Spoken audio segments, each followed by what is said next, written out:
When the first microchips went into household pets to keep tabs on them, it was probably only a matter of time before some humans somewhere were attracted to the idea.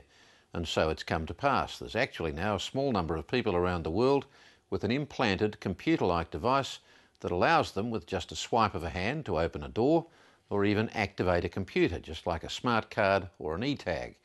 3 states in the US have passed legislation regulating the practice, and science is even starting to speculate about brain implants to enhance memory. But not everybody thinks that devices implanted into healthy humans is a good idea. Theatre Chaos reports.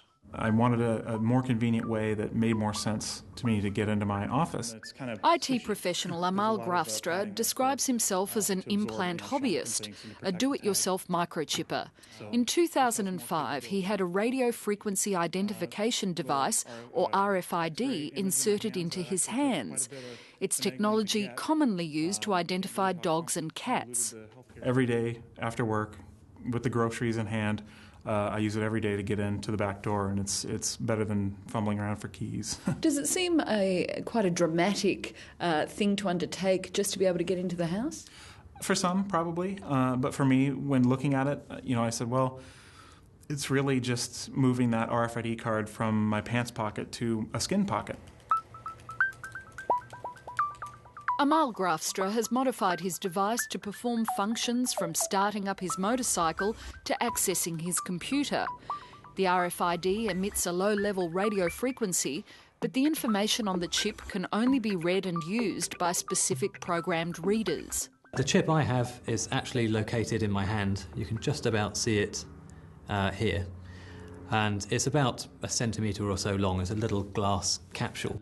Mark Gasson is a researcher at the pioneering Cybernetic Intelligence Research Group at the University of Reading in the United Kingdom. I use this tag for access to my laboratory at the University of Reading, so I can just swipe my hand across the plate by the door and it will grant me access.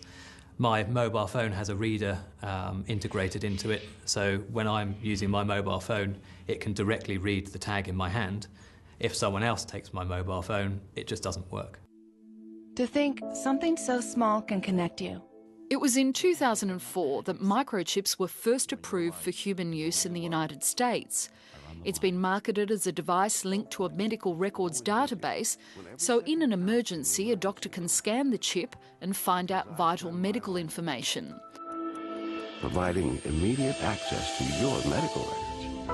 Outside academic circles, it may seem like science fiction, but implant technology is already the subject of intense debate. Deep inside of every person on this globe, I think there's a real concern about this technology. American privacy campaigner Katherine Albrecht. One of the problems with implantable microchips is it actually turns you into a number in someone's database. The corporation that markets these devices has talked about doorway readers, so that as you walk through a doorway, you'd be automatically identified, your location would be scanned and noted. And I think that idea that Big Brother would be observing us as we go about our daily business is very disturbing to people. Katherine Albrecht says in the United States, at least one employer has asked staff to consider taking an implant. A lot of people are concerned, will I get to the point where instead of having to run a badge past a reader, someone might ask me to actually take an implant and run an implanted body part against the reader to get to work. We're interested in looking at the risks associated with this type of simple technology. As well as the potential privacy concerns comes the added risk of humans catching a computer virus. In 2 experiments, we've corrupted the main computer system in the building.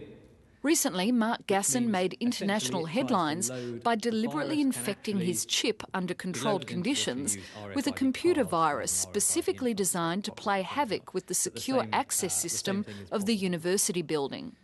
It actually reads the device, interprets the code incorrectly, corrupts the main database that controls access to the building, which then stops anyone from being able to access the building.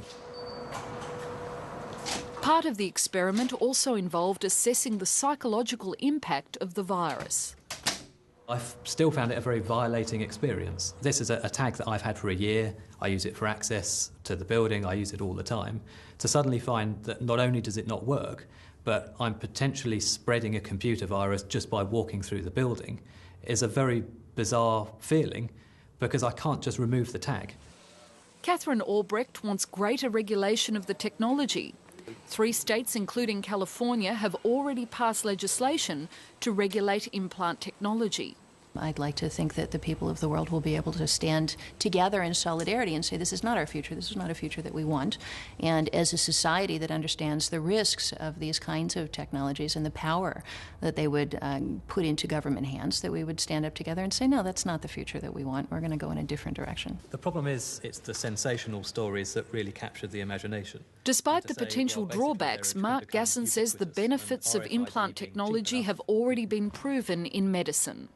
I think there's a very real danger that people understand implantable devices to be science fiction. Actually, in a medical context, implantable pacemakers and cochlear implants form very intimate connections to the body. Before surgery, without drug. One of the most compelling clinical applications is deep brain stimulation, which is currently performed on some patients suffering Parkinson's disease. It involves inserting electrodes in the brain to continuously stimulate one part of it, stopping debilitating tremors. The next step, according to researchers, is applying the technology to healthy people. The patient feels again free. If we can have a brain implant, for example, which could increase your IQ or increase your memory in some way, would people be interested in having that type of technology? I believe they probably will. It's not as far-fetched as it sounds, given that people are already willing to insert microchips into their hands. I think that people's interest is there. I mean, you can go on YouTube now and see just about any... There's a ton of people that I don't even know, I've never talked to, that are doing this now. In the future, others may be willing to go much further. Cosmetic surgery has shown that people will undergo extremely invasive procedures for some net gain. So I think what we're likely to see is the application of this technology for enhancement. That report from Theatre Chaos.